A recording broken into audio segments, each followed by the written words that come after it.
All right, let's wrap up this graphing practice with our parent functions. So up first, we've got f of x equals x plus 4 cubed minus 5. So the first thing we need to do is identify what is that parent function.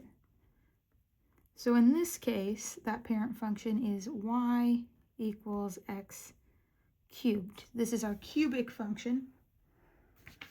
So we're going to be using the parent points that go with that. We're looking at this. So -2, -8, -1, -1, 0, 0, 1, 1, and 2, 8.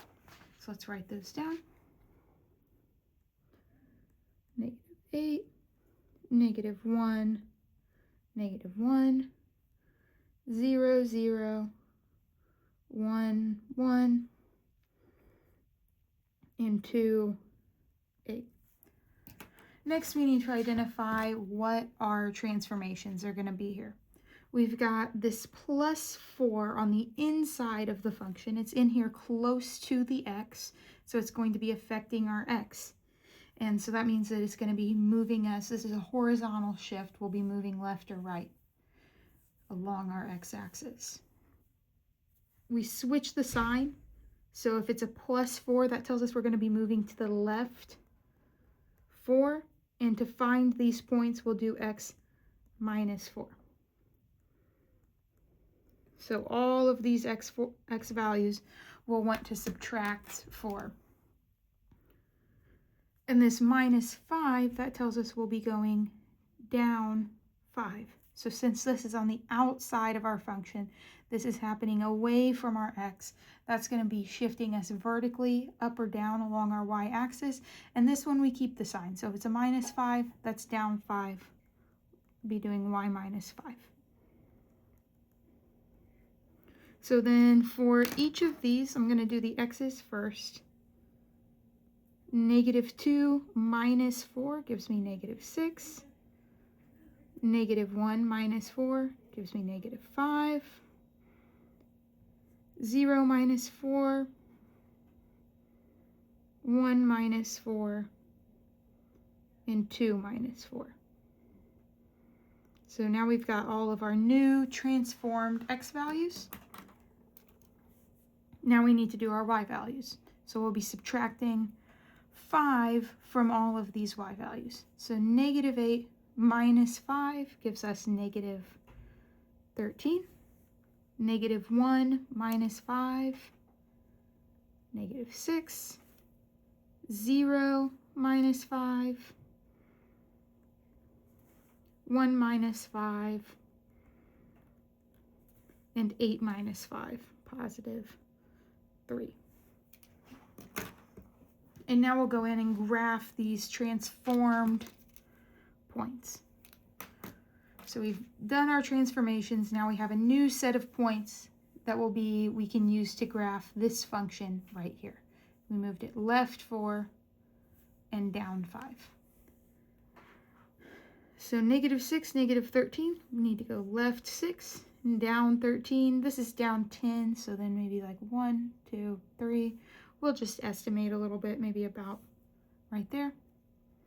-5, -6, so left 5 and down 6. -4, -5, left 4, down 5.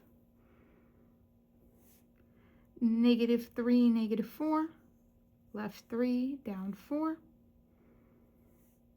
And -2, 3, left 2, up 3, +3. So we're going up for that one. And then we just make our graph. Connect the dots as smoothly as you can. And this is what we were expecting, right? We were expecting this sort of S-shaped curve that we get with all of our cubic functions. Just shifted to the left and down. Okay, so up next, we've got h of x equals the square root of -x plus 1. So again, we want to first identify that parent. Our parent function is y equals the square root of x. We can use our reference sheet. So our parent points 0, 0, 1, 1, 4, 2, and 9, 3.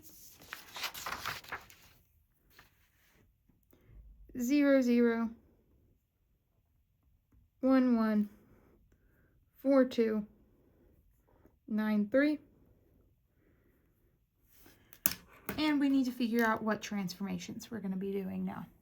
So this negative on the inside here tells us that this is going to be affecting our x, right? This is going to be a reflection over our y-axis, or horizontal reflection. And the way we do that is we replace all of our x values with negative x. So we switch the sign on all of our x values. This plus 1, that tells us to go up 1. It's on the outside of our function, so it's shifting us up. And the way we do that, we do y plus 1. I do want to just caution, be careful with this negative. I see a lot of people who really want there to be some kind of number here where they're going to do like some horizontal shift. They're going to write that it's the same as x minus 1. You got to be careful. If the negative is in front of the x or in front of the function, that's telling us about a reflection, not a shift left or right or up or down. So the only way for it to be left and right or up and down is when we're actually adding or subtracting some number. If it's just a negative in front of that variable or in front of the function, then we're going to be reflecting. Okay, so let's go ahead and do this. Negative 0, so we're switching the signs on all these x's, but negative 0 doesn't really make any sense, so we'll just leave that as 0. Negative 1.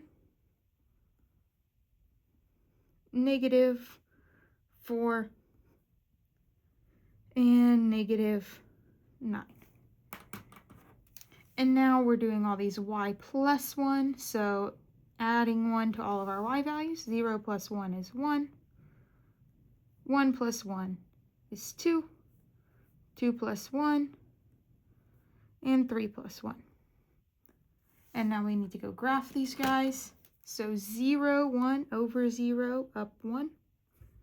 Negative 1, 2, left 1, up 2.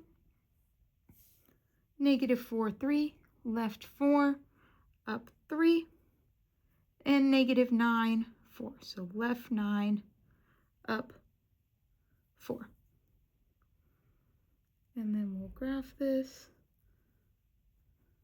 And remember, with the square roots, we kind of have a starting point, right? We don't want to put an arrow on this side because it can't go off in that direction. That's outside of our domain. And again, this is the general shape that we're expecting. So it's been reflected, been flipped over our y-axis. That's what that negative did. And it's been moved up, but the shape has stayed the same. That's what these parent functions are going to do. They're going to keep their shape. All right, we've got one more.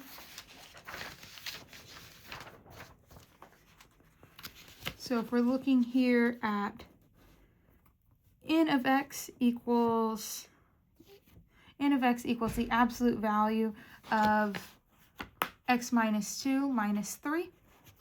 And what we're going to want to do first, again, identify that parent function as y equals the absolute value of x. We can use our sheet, our reference sheet, to find those parent points if we need to. So we've got our parent points for the absolute value function.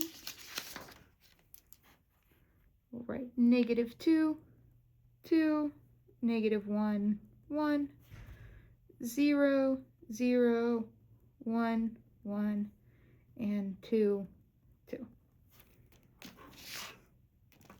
All right, and now we need to look at what transformations are happening here.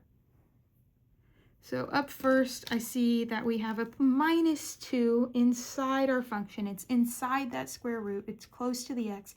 It's going to be affecting our x. That's going to be a shift along our x-axis, so horizontally. We're going to be going right 2. Remember, it's kind of the opposite of what you might expect. If we have a minus 2, that's moving us to the right 2, and the way we're actually going to do that is x plus 2. So we're going to take all of our x's and we're going to add 2. And then for our y's, we've got this minus 3 on the outside of the function here.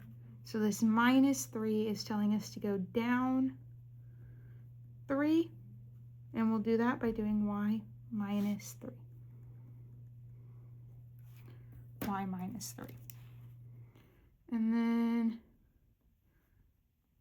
to transform all these points, I'll do our x's first. Negative 2 plus 2 gives us 0. Negative 1 plus 2, 1. 0 plus 2 is 2.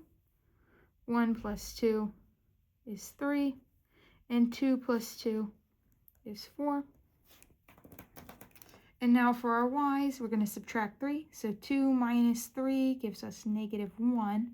1 minus 3, 0 minus 3.